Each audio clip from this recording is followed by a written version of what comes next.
Hey guys, welcome to our YouTube channel Study Regna. Today we'll discuss about BSc Honors Mathematics Semester 2.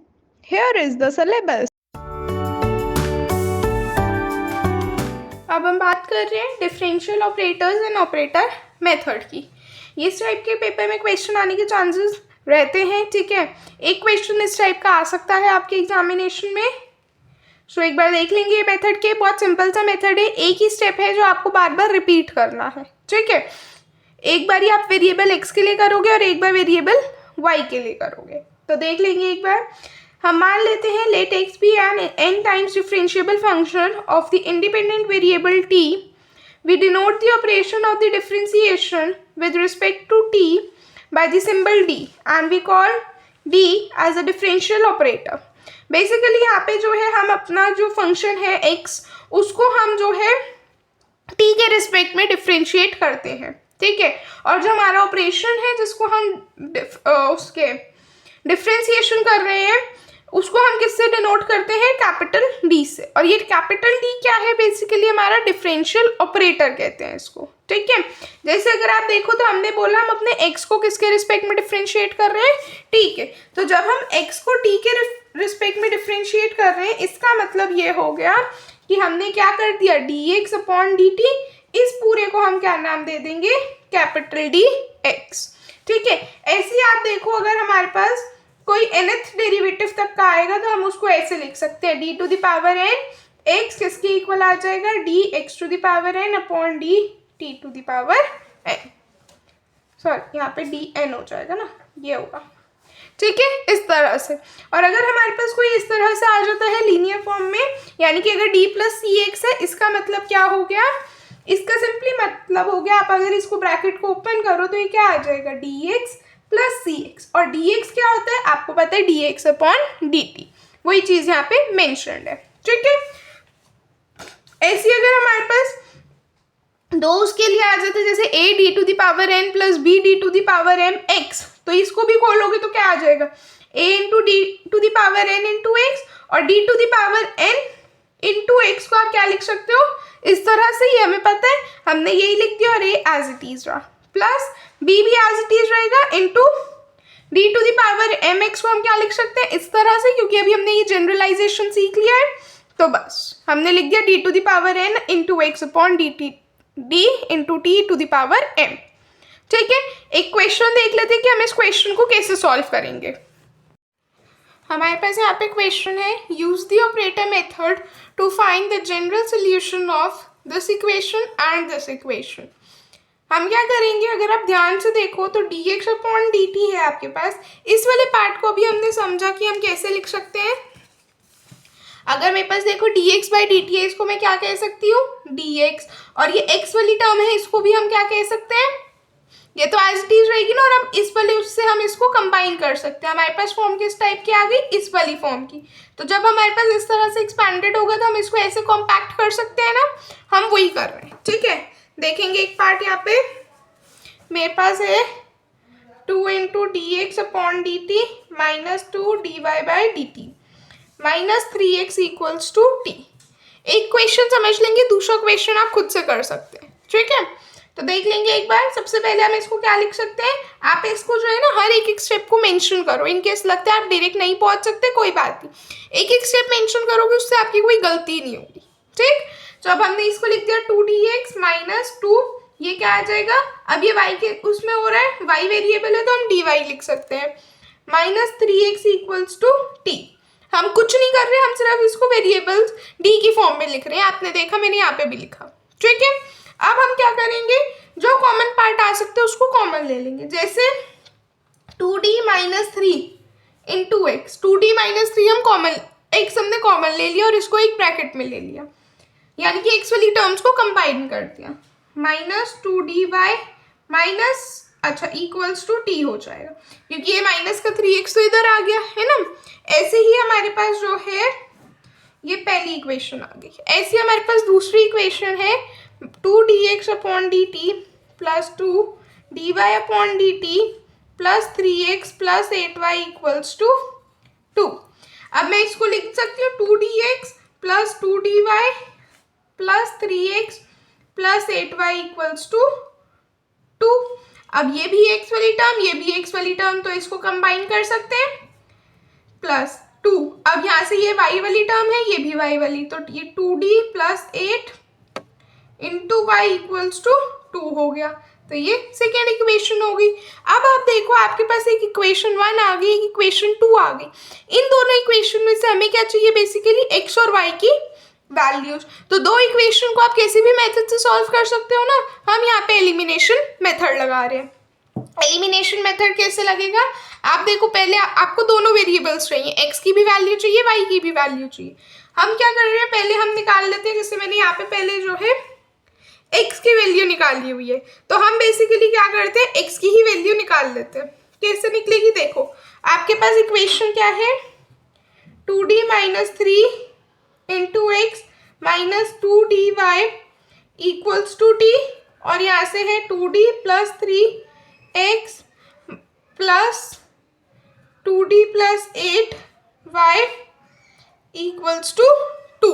हम क्या करेंगे, ठीक है, अब हम क्या करेंगे, एलिमिनेशन से इसको सॉल्व करते हैं। तो मैंने यहाँ पे x की वैल्यू निकाल रखी है, तो हम ऐसा करते हैं, इस इक्वेशन के लिए हम क्या करते हैं, यहाँ पे इसको 2d प्लस 8 से मल्टीप्लाई कर देते हैं इस पूरी इक्वेशन को, ठीक है, 2d प्लस 8, ठीक है, और नीचे जो है हम किससे मल्टीप्लाई कर देंगे, 2d से।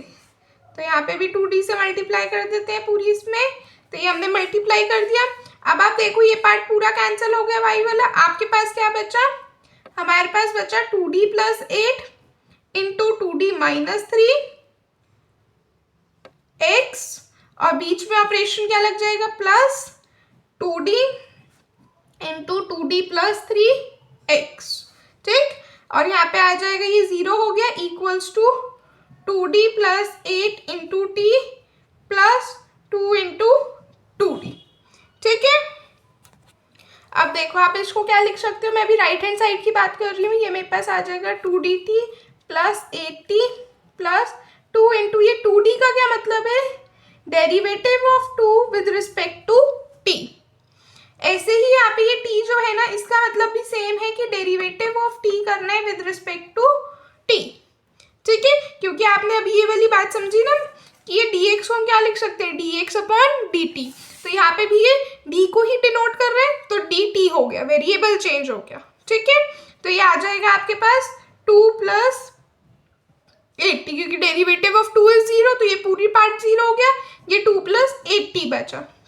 यहाँ से देखो अब हम बात कर रहे हैं लेफ्ट हैंड साइड की, तो अब लेफ्ट हैंड साइड में टर्म देखो क्या आ जाएगी, 2d इंटू 2d कितना हो जाएगा, ये आ जाएगा 4d square plus minus 2 into 3 6d plus 16d minus 24x, ठीक, प्लस आप या तो x अभी दोनों में क्योंकि x ही है तो इसको हम एक ही बार कॉमन ले लेंगे x को, यह आ जाएगा 2 into 2 4d square plus 6d into x, ठीक है। कुछ पार्ट कैंसिल आउट हो सकते हैं या जैसा भी ये कंपैक्ट हो सकते हैं, कुछ देखो आप कट रहा होगा और कुछ आप सिंप्लीफाई करोगे जब, तो आपके पास अल्टीमेटली क्या आ जाएगा, 8d square plus 16d minus का 24 इंटू x, ठीक, और यहाँ से आ जाएगा 2 प्लस 8t। इतनी बात सबको समझ में आ गई। अब हम क्या करेंगे, आप देख सकते हो हम पूरे उसमें से 2 कॉमन ले सकते हैं, है ना। अब हम ऐसा करते हैं, हम इसमें से 2 ना लेके ना 8 कॉमन ले लेते हैं ताकि इसका कोफिशिएंट 1 बन जाए, ठीक है। तो d square plus 2d minus का 3 इंटू एक्स इक्वल्स टू यहाँ पे आ जाएगा 1/4 प्लस 2t, ठीक है। अच्छा सॉरी हमने 8 ही तो कॉमन लिया, तो ये t, ठीक है। इसको अब आप मान लो अपनी एक इक्वेशन a, 1 2 हम ऊपर नेम दे चुके हैं इसलिए मैंने यहाँ पे a नेम दिया, ठीक है। अब अगर आप ध्यान से देखो तो एक ऐसी इक्वेशन है आपके पास, non homogeneous linear differential equation बन गई, ठीक है। अब हम यहाँ से अपनी एक ऑक्सिलरी इक्वेशन बना सकते हैं, यहाँ से आप फटाफट अपनी एक ऑक्सिलरी इक्वेशन बना लो, कितनी आ जाएगी, r square plus 2r minus 3 equals to 0। यहाँ से अब आप सॉल्व करोगे r की वैल्यूज आ जाएंगी -3 1, इसका कॉम्प्लीमेंट्री सोल्यूशन क्या आ जाएगा आपके पास कॉम्प्लीमेंट्री फंक्शन क्या लिख सकते हो, c1 e to the power -3t plus c2 e to the power t। ठीक है, अच्छा सॉरी, अब आप इसको xc लिखना, yc मत लिखना। क्यों नहीं लिखोगे, क्योंकि आप यहाँ पे x के लिए कैलकुलेट कर रहे हो। ठीक, ये कॉम्प्लीमेंट्री आ गया। ऐसे ही अब इसका पर्टिकुलर सोल्यूशन भी एक होगा, हम इधर से गेस करेंगे। पर्टिकुलर सोल्यूशन सबको निकालना आता है, जो हम गेस वाले मेथड से करते थे, जिसको हम मेथड ऑफ अनडिटरमाइंड कोफिशिएंट कहते थे। उस मेथड पे हम गेस करते थे, तो हम गेस कर लेते हैं एक्सपी को क्या होगा, जो इसका पर्टिकुलर सोल्यूशन होगा a प्लस बी टी हो जाएगा। इसका सिंगल डेरिवेटिव ले लो, कितना आ जाएगा b, और यहाँ से आप जब डबल डेरिवेटिव लोगे 0 हो गया। इधर इक्वेशन में सब्स्टिट्यूट करोगे तो आपके पास कितना आ जाएगा, 0 प्लस 2b को 0 plus 2b minus 3a plus b t. ठीक है, इक्वल्स टू 1/4 प्लस t। ठीक है, इतनी बात सबको समझ में आ गई है, तो सबको आता होगा करना। ये मेथड ऑफ अनडिटरमाइंड कोफिशिएंट है, इनकेस किसी को नहीं आता तो वो पहले देख ले। ठीक है, अब हम इसको सॉल्व करेंगे, कितना आ जाएगा, 2b minus 3a minus 3bt equals to 1/4 plus t। इसको सॉल्व करोगे, एक a की वैल्यू आएगी और एक b की वैल्यू आएगी। ठीक ठीक है, तो हमारे पास जो है a की वैल्यू आ जाएगी -11/36 और b की आ जाएगी -1/3। ठीक है, यहाँ पे मैंने सॉल्व कर रखा है, आप देख सकते हो बिल्कुल क्लियरली मैंने सॉल्व किया हुआ है। एक एक चीज़ मैंने मेंशन कर रखी है कि हमने यहाँ पे जो है इक्वेशंस को सॉल्व किया एलिमिनेशन मेथड के थ्रू। अब हमारे पास फाइनली जो है ये इक्वेशन बनी। ये एक नॉन होमोजीनियस इक्वेशन है, इसलिए हम जो है यहाँ पे इसको सॉल्व करेंगे। हमने ऑक्सिलरी इक्वेशन बना ली, आर की वैल्यूज आ गई, एक कॉम्प्लीमेंट्री फंक्शन बन गया, method of undetermined coefficient use किया, पर्टिकुलर सोल्यूशन आ गया। पर्टिकुलर सोल्यूशन के लिए हमें गेस करना पड़ता है, तो हमने a प्लस बी टी को गेस कर लिया। ठीक है, तो हमने बस वैल्यू सब्स्टिट्यूट की इक्वेशन a में। ठीक है, यहाँ पे हमारे पास a और b की रिक्वायर्ड वैल्यूज आ गई, वही हमने अपनी इक्वेशन में डाल दी। तो हमारे पास जो है क्या आ गया, -1/3t माइनस 11/36। ठीक है, ये हमारे पास x की पूरी वैल्यू आ गई, ये पर्टिकुलर सोल्यूशन आया था और हमने यहाँ पे जो है इसको कंबाइन करके लिख दिया। ठीक है, तो आपके पास पूरा जो dx बना, अब यहाँ पे आपके पास पूरा x की वैल्यू क्या आ गई, ये वैल्यू आ गई। ठीक है, अब हमने क्या किया, हमें अब आगे y के लिए भी सॉल्व करना है। हमने क्या किया, यहाँ पे इस x का डिफ्रेंसिएशन कर दिया। हमने क्या निकाला यहाँ पे, dx। dx का मतलब क्या होता है, अभी हमने समझा था dx/dt। तो हमने इसका डिफ्रेंसिएशन किया विद रिस्पेक्ट टू t। तो आप देखो कितना आ जाएगा, c1 e to the power t as it is रहेगा, -3, ये 3 -3 पावर में था तो ये नीचे आ जाएगा -3 into c2 e to the power -3t, क्योंकि आपके पास एक्सपोनेंशियल का डेरिवेटिव यही होता है ना, उसकी पावर नीचे आ जाती है। -1/3t कितना हो जाएगा, -1/3, और कांस्टेंट का डिफरेंशिएशन 0। ठीक है, अब हमने जो अपनी ये इक्वेशन 1 और 2 बनाई थी ना, अब हम इनको यूज करके अपने वेरिएबल y के लिए निकालेंगे। जो स्टेप्स मैंने अभी किए सेम आप इसी तरह से करोगे और अपने y तक पहुंचोगे। ठीक है, यहाँ पे अब हम y के लिए ना दोबारा से एलिमिनेशन नहीं लगाएंगे। क्यों नहीं लगाएंगे, उसका रीजन ये है, अगर आप ध्यान से अपनी इक्वेशंस देखो तो मैं यहाँ पे अगर मैं देखूँ, आप यहाँ पे माइनस का 2dy है, और यहाँ से अगर मैं y को अगर इस ब्रैकेट को अगर मैं ओपन करूँ तो मेरे पास क्या आएगा, 2dy प्लस 8y। तो मेरा 2dy से 2dy तो वैसे ही कट गया ना, और यहाँ से जो dx आएगा उसकी वैल्यू मुझे पता ही है। तो एक बार देख लेंगे क्या किया हमने। यहाँ पे हमने बेसिकली अपनी फर्स्ट इक्वेशन लिखी, आप देख सकते हो ये मेरी फर्स्ट इक्वेशन थी, इसको मैंने एज इट इज लिख दिया। ये मेरी सेकेंड इक्वेशन थी, इसमें बस मैंने ब्रैकेट को ओपन किया है, ये वाला ब्रैकेट सेम रहेगा।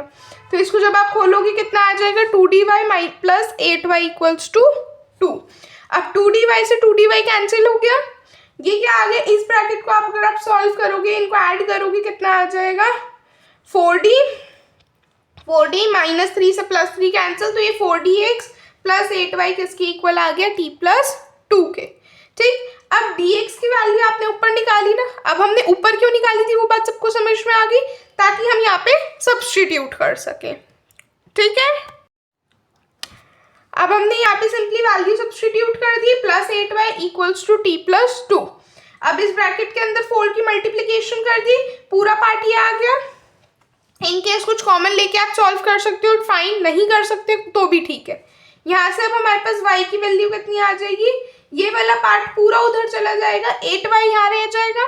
यहाँ से आपने और ये 8 को भी उधर भेज दोगे तो ये 1/8 हो जाएगा ना, और ये t प्लस 2 था तो t प्लस 2 माइनस का 4 c1 e to the power t plus का 12 c2 e to the power minus 3t और प्लस का 4/3, ये उधर चला जाएगा तो साइन चेंज हो जाएंगे, तो हमारे पास ये आ गया। बस अगर आप देख सकते हो यहाँ पे 2 और 4/3 को हम थोड़ा सॉल्व कर सकते हैं, तो उसको हमने सॉल्व कर दिया और फाइनली आपके पास आंसर क्या आ गया, ये आ गया। ये x की वैल्यू आ गई और ये y की वैल्यू आ गई। ठीक है, तो क्वेश्चन बिल्कुल सिंपल था, कुछ बहुत इसमें मेजर काम नहीं था, बस आपको सॉल्व करना आना चाहिए। ठीक है, अब वीडियो को पॉज करके ये सेकेंड वाला पार्ट खुद से ट्राई करें, same step same method. So I hope आप लोगों ने ट्राई किया होगा।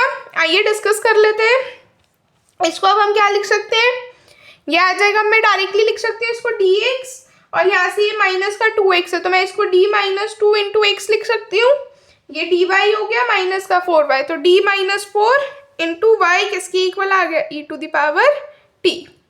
ठीक है, ऐसे ही यहाँ से अब हम क्या लिख सकते हैं, dx और x की कोई टर्म नहीं है, प्लस dy माइनस वाई, तो हम लिख सकते हैं d minus 1 into y equals to e to the power 4t। ये इक्वेशन 1 आ गई, ये इक्वेशन 2 आ गई।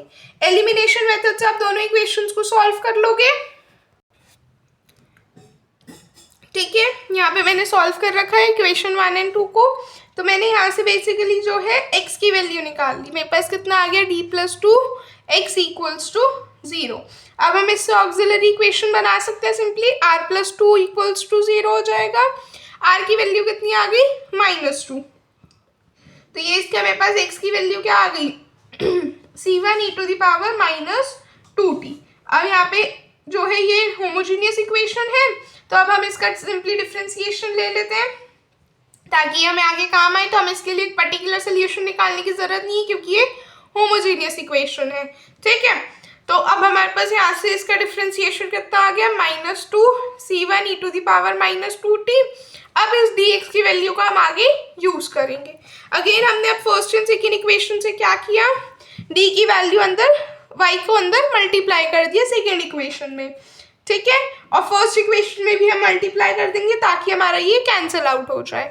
तो हमने जब इसको सॉल्व किया तो यहाँ से मैं y के लिए क्या लिख सकती थी, जब आपने इसको सॉल्व किया होगा तो ये आपके पास ये आया होगा minus 2x minus 3y equals to e to the power t minus e to the power 4t। अब अगर आप यहाँ पे ध्यान से देखो तो हमारे पास कुछ केस इस तरह से बन गया कि हमारे को dx की ज़रूरत ही नहीं पड़ी। ये जो dx निकाला ना, इसकी ज़रूरत ही नहीं पड़ी, हमें सिर्फ इस x की ज़रूरत पड़ी। तो अगर नहीं भी ज़रूरत पड़ी कोई दिक्कत नहीं है, अगर आप निकाल देते हो तो कहीं गलती नहीं है। ठीक है, अब हमने यहाँ पे x की वैल्यू सब्स्टिट्यूट कर दी, इसको सॉल्व किया तो हमारे पास y की वैल्यू ये आ गई। ठीक है, तो जो x की वैल्यू थी वो c1 e to the power 2t आई और y की वैल्यू ये पूरी आ गई। ठीक है, समझ में आया सबको। अब यहाँ पे एक टाइप का क्वेश्चन और है, transform the single linear differential equation into the system of the first order differential equation. हमारे पास सिंगल लीनियर डिफरेंशियल इक्वेशन को हमें ट्रांसफॉर्म करना है किसमें, system of first order differential equation में। यहाँ पे मेरे पास एक इक्वेशन गिवन है, देख लेंगे एक बार। इक्वेशन है मेरे पास d square x upon D T square minus 3 into d x by D t plus 2x equals to t square. देखेंगे अब हमारे पास ये वाली इक्वेशन है। अब हमें इसको क्या करना है, system of linear equation, system of first order differential equation की फॉर्म में हमें इसको लिखना है। अब आप देख सकते हो क्लियरली आपके पास किस ऑर्डर की डिफरेंशियल इक्वेशन है, सेकेंड ऑर्डर की, तो हम वही मेंशन करेंगे since it is a second order linear differential equation. यहाँ पे अब आप क्या करोगे, आप सिंपली मान लोगे x को x1, इसको डिफरेंशिएट करो, कितना आ जाएगा dx बाई डी टी, यहाँ से कितना आ जाएगा dx1 अपॉन डी टी। ठीक है, आपको पता चल गया यहाँ से कि एक आपके पास एक डेरिवेटिव ये आ गया। अब आपके पास जो ये आया है ना derivative dx1 upon D T, इसको आप क्या मान लो, x2। ठीक है, ये हमने लेट किया है अपने आप। अब हम क्या करेंगे, इसको डिफ्रेंशिएट करेंगे। तो जब आप इसको डिफ्रेंशिएट करोगे तो ये कितना आ जाएगा, dx2 upon dt, dx2 upon dt। इधर से इसको डिफ्रेंशिएट करो तो dx अपॉन dt का क्या हो जाएगा, d स्क्वायर x अपॉन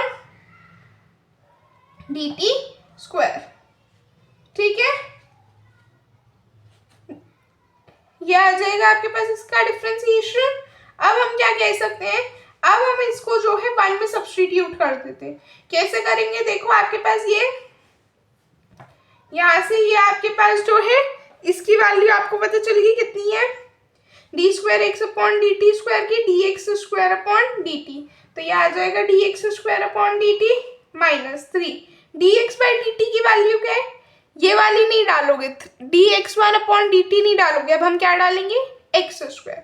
तो माइनस 3x2 सॉरी 2x2 हो जाएगा, प्लस 2x को अब आप क्या डाल सकते हो, x1।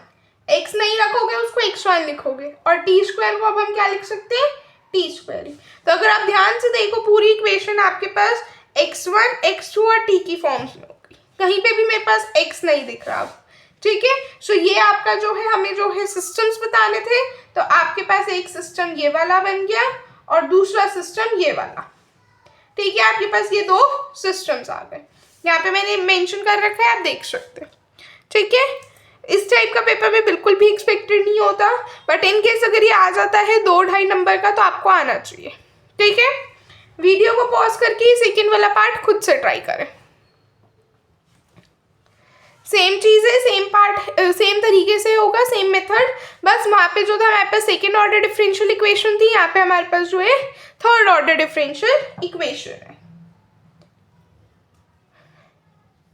सो आई होप आप लोगों ने ट्राई किया होगा। डिस्कस कर लेते हैं, सेम स्टेप सेम मेथड। हम क्या करेंगे, x को x1 रखेंगे, डिफरेंशिएट करेंगे, जो डिफरेंशिएट करके आए उसको हम जो है x2 मान लेंगे।